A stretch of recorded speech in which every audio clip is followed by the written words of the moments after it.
tunajenga 4-bedroom maisonette hapa. All fiber-ready townhouses connected with fiber to the home. It's the holiday. I want to spend time with my kids. Nothing brings family together like fiber. Downloads are very fast. Streaming eco.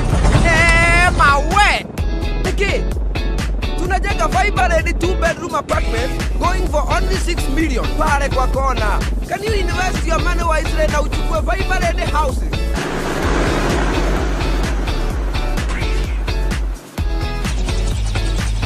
Call Njambi Telecommunications to get connected. This is Fiber.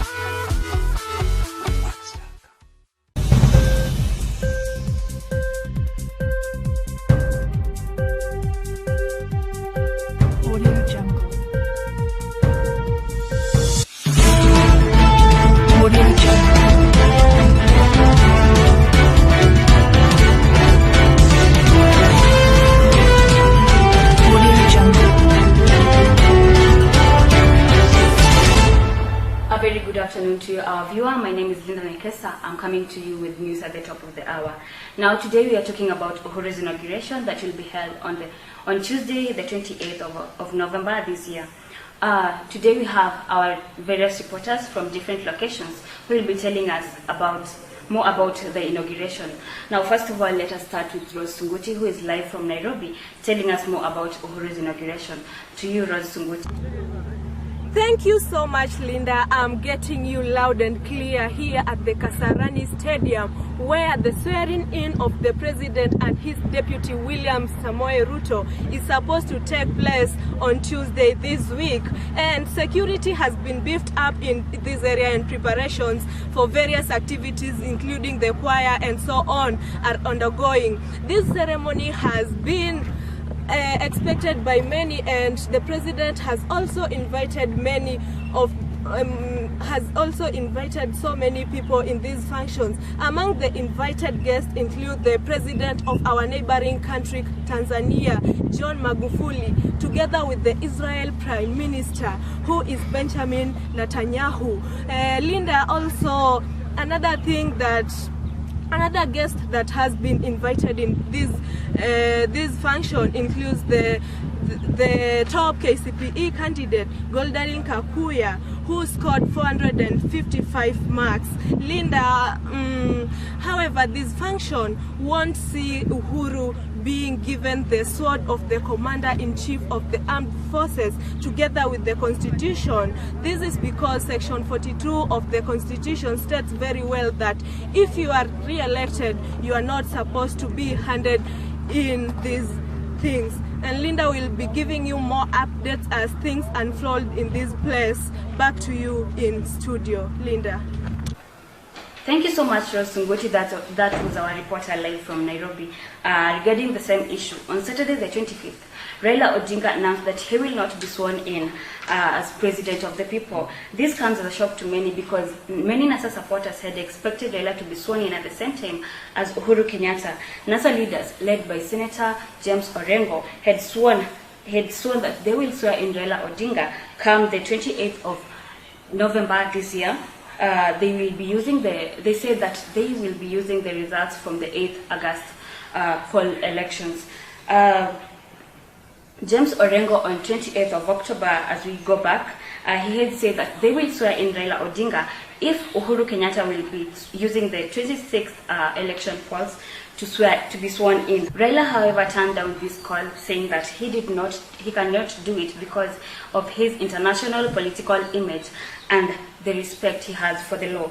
Nairobi's police commander Japhet Koome said that the police were not aware of the planned Embakasi event, and that anyone who will be involved in these legal actions will be taken against them. The government spokesman also says that any assembly that will be called upon to carry on with this event will be treated as a lawbreaker. Having said that much, we will be joining Jerry Kingara live from Bungoma County, who will be getting us views from the people of Bungoma County regarding Raila's decline to be sworn in as the president come Tuesday, the 28th of November. To you, Jerry Kingara. Thank you, Linda, from our Nairobi studio. I'm currently at Kibabi University, located in Bungoma County. From here, it's a good afternoon where I've been camping for the better part of the morning, trying to seek views on the issue where Raila has rejected the offer to be sworn in as the people's president on Tuesday alongside that of Uhuru Kenyatta. Raila said this on Saturday where he rejected the offer, saying that he has respect to the law and he is guarding his political image. With me, I have some Bungoma residents here who are going to give me their views concerning the issue. So, you can just tell us your name, okay, and then what do you feel about this offer by Raila rejecting the offer to be sworn in? Okay, thank you very much. My name is Samkol Lameko Mondi. Mimi ni mkazi wa Bungoma. So far, hiyo jumbe ilifikia haikuniingia vizuri. Mimi kama mwananasa, I'm a strong supporter of the constitution. I did vote for Raila, and now that he has now decided that he's not going to be sworn in, for me it has not done to me good. So I don't feel good about it.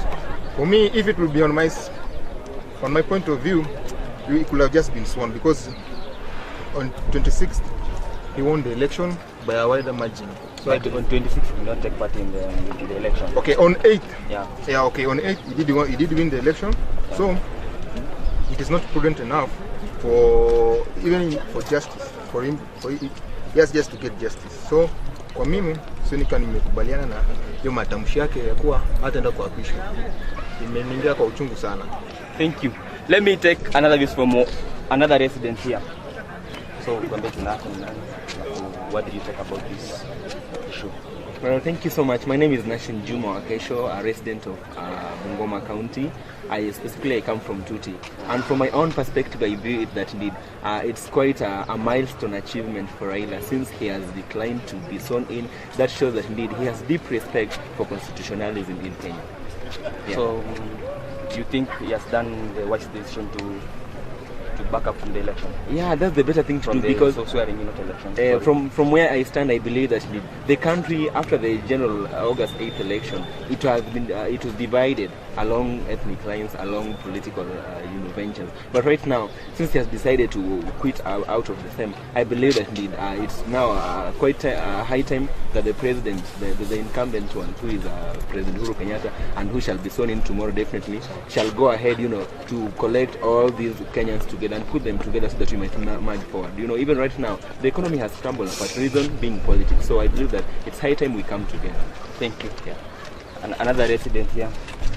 Tell me your name and then what do you feel about the story? Raila's back from being sworn in Tuesday alongside. Okay, kwa majina naitwa Kennedy Keter. Mimi ni mkaaji wa hapa. From the message today that Raila has refused the call to be sworn in, I think that was a wise decision.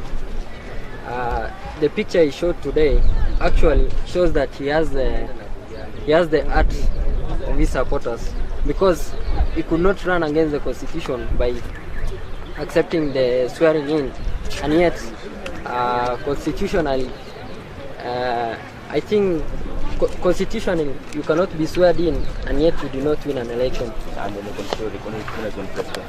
yeah. So to me, I think he made a wise decision. Thank you for this. As you can see, Linda, those are the views from our residents of here of Kibabi in Bungoma County. And just earlier, before I went on air, I had interviewed some residents there who happens to be a Mamboga, who had this to say. Kwa majina naitwa Josephine Wanjala ama mama chief, hiyo ndio inajulikana ya hapa Kibabi. Kuuliza mahali popote utaletwa tu kwa mama chief. Kwa biashara wa Kibabi market. University way. Kwa maoni yangu, tuko na wasiwasi sana. Kama mimi kwa biashara tuko na wasiwasi. Tatorokea wapi? Naenda Uganda ama naenda Uganda na watoto wangu hao wote. Na hii kazi yangu ninanilisha watoto, ninawasomesha. Sasa nilikuwa na wasiwasi zile mambo iko inaendelea. Raila anataka kuapishwa. Uhuru akaapishwa. Lakini kama ametii amri ya katiba na kajitoa, nimefurahi. Hata wasiwasi imeisha sasa. Nimefurahi kwa sababu yeye ni mwanasiasa mkongwe, amefikiria na akaelewa vizuri. Tumefurahi. Sasa unaweza ambia nini Wakenya wenzako? Wakenya wenzangu nawaambia tulikuwa tunaomba peace, watulie tu, kuwe na peace. Hiyo ndio peace, ndio tunaomba amani katika nchi yetu. Let's now join our reporter Vida, who is currently at Jacaranda grounds, to give us more information about the memorial service that is going to happen tomorrow alongside Uhuru swearing in. To you, Vida. Thank you, Derek Ingara. I'm here at Jacaranda grounds where a parallel swearing-in ceremony of Raila Odinga as the people's president was supposed to happen here at Jacaranda grounds. But that's likely not going to happen because NASA leader Raila Odinga has said that they are going to hold a major rally, memorial service, to pray with the families of those who were killed by the police. This will coincide with President Uhuru Kenyatta and his deputy William Ruto's swearing-in ceremony scheduled to happen at the Kasarani grounds. Speaking during a fundraiser on Friday evening, Raila Odinga said that they will hold a major memorial service at the Jacaranda grounds in order to pray with the families of those who were killed by the police. As we can remember, during the Raila's homecoming at Jomo Kenyatta International Airport, it turned chaotic between the police and his supporters. He said that the police should have arrested him instead of killing innocent Kenyans. He also said that it will be so wrong for Uhuru Kenyatta to go on with the inauguration event, which will cost 300 million Kenya shillings, and also said that it will be so wrong for the Jubilee administration to go ahead with the celebration at the time when the country is mourning the brutal killings of innocent Kenyans. Let's now join in our reporter Caroline Tai, who is in Kibera, to break for us down how the 300 million shillings is going to be used during the inauguration event. Thank you, Vida, from the Jacaranda grounds. I'm here at Kibera, where it's believed to be the NASA stronghold. And after Joseph Kinyua, the chairperson of the Assumption of Office of the President, revealed the 300 million budget for inauguration of the President-elect Uhuru Kenyatta. It has raised eyebrows, given that the budget is expected to only cater for the invited guest transport cost and hiring of chairs. Let's hear some views from the residents here. But tell us your name and your view over the 300 million budget of Uhuru Kenyatta. My name is David Lukere, and I'm from Kibera. And now I am in agreement with the budget because it is a national function. So as a national, if it is national function, now the budget is good. Doesn't it affect the economy? Yeah, very little. It cannot affect so much. But now this is a national function, so it does not affect so much. Okay, thank you. Let's join another resident to give us his or her view. Your name? I'm David Joroge. Actually, this doesn't end up because just recently we had a World Bank say that Kenya, if we continue the same trend, we are going to lose our economy. 3.8 billion. trillion, and that is our debt. So actually 300 million in regulation of one person doesn't make sense. Assuming that we are inaugurating every Kenyan, that means we go for some other money from somewhere. So I'm saying economically we will be down. I don't know where they are going to get this 300 money. So it's bad. I'm not happy about it. Okay, thank you. Those are some of the views of the residents of Kibera here. Back to you in the studio, Linda. Thank you so much, Caroline. That was Caroline from Kibera, and those were our reporters from different grounds in this country, live. That was a very comprehensive information about Uhuru's inauguration that will be held on Tuesday, the 28th of November. Join us again with our colleagues for the Kiswahili version in the evening. I've been your host, Linda Nekesa. Have a good afternoon.